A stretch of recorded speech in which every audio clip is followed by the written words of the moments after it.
اب تک اسی میں پھڈے کر رہے ہیں، یہ 100 سال ہو گئے. یہ انگوٹھا نہیں چومنا چاہیے. میں نے کہا بھائی سرکار کے نام چومنے کیا مسئلہ ہے؟ کہتے دلیل کیا ہے؟ میں نے کہا نبی کے لیے چوم رہے سب سے بڑی دلیل ہے. بھائی کوئی کام سرکار کے لیے اس سے بڑی کو دلیل چاہیے؟ بولو سبحان اللہ. کہتے یہ صحابہ نے نام چوما تھا سرکار کا. میں نے کہا تو نام چومنے کی بات کرتا، صحابہ نے سرکار کے لیے گردنیں دی ہیں، تو نام چومنے کی؟ صحابہ تو سرکار کے لعاب دہن پی لیتے تھے. بھائی نام تو چومنا اس وقت ہو کہ جب وہ شخصیت سامنے نہیں تو انسان جھوم جائے کہ شخصیت ہوتی تو ان کے جسم کو بوسہ لیتا، وہ نہیں تو نام تو چومو.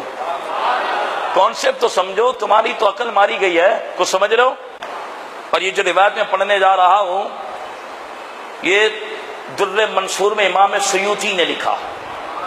امام سیوطی کتنے بڑے امام ہیں، ٹھیک. روح البیان کے اندر علامہ اسماعیل حقی علیہ الرحمٰن نے لکھا. تفسیر نعیمی میں مفتی احمد علی خان نعیمی علیہ الرحمٰن. تینوں بزرگوں کی روایت ہم نے پڑھی اور تینوں کے اندر یہ روایت موجود ہے جس کا خلاصہ آپ کی خدمت میں پیش کرتا ہوں. فرمایا بنی اسرائیل میں ایک شخص تھا، اس نے 200 سال اللہ تبارک و تعالیٰ کی نافرمانی کی. کتنے؟ 200 سال. 200 سال اس نے اپنے رب کو ناراض کیا اور اللہ رب العالمین کی نافرمانی کی. جب وہ مر گیا تو علاقے والوں نے اس کو کچرے کے ڈھیر پہ ڈال دیا. بتاؤ علاقے والے اس سے کتنا بیزار ہوں گے کہ کفن دفن کرنے کے لیے تیار نہیں. وہ شخص جیسے ہی مرا اس کو کچرے کے ڈھیر پہ ڈال دیا. رب العالمین نے حضرت موسیٰ کو وحی فرمائی. بولو سبحان اللہ.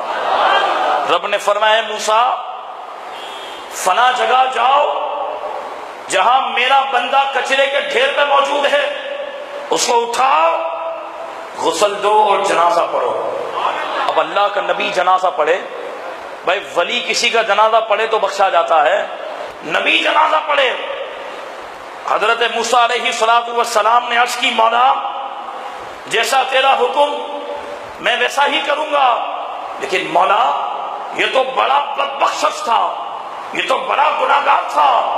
200 سال اس نے تیری نافرمانی کی ہے اور ایسی نافرمانی کی ہے کہ علاقے والے بیزار ہو کر اس کو کچرے کے ڈھیر پہ ڈال دیا ہے اور اس کو دفنانے کے لیے کفنانے کے لیے کوئی تیار نہیں. اور مولا تو نے اپنے کریم کو، اپنے رسول کو حکم دیا کہ وہ جنازہ پڑھائے. مولا اتنا بڑا درجہ کیسے دیا تو نے؟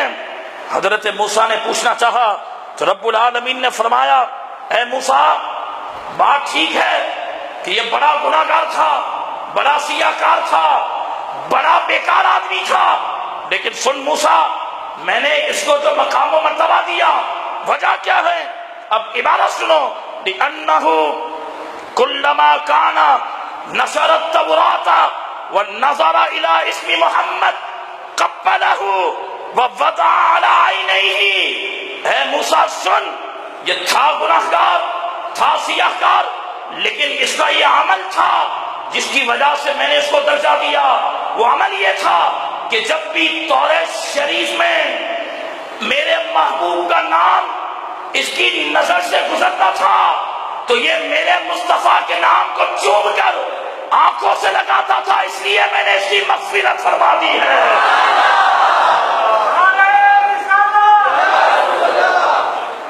اے موسیٰ جب بھی نشر التوراۃ، جب بھی توریت شریف یہ بندہ پڑھتا اور اس کی نظر میرے مصطفیٰ کے نام پر پڑتی، اسم محمد جو مصطفیٰ کے نام پر پڑتی، تو یہ اس کو چومتا اور آنکھوں سے لگاتا.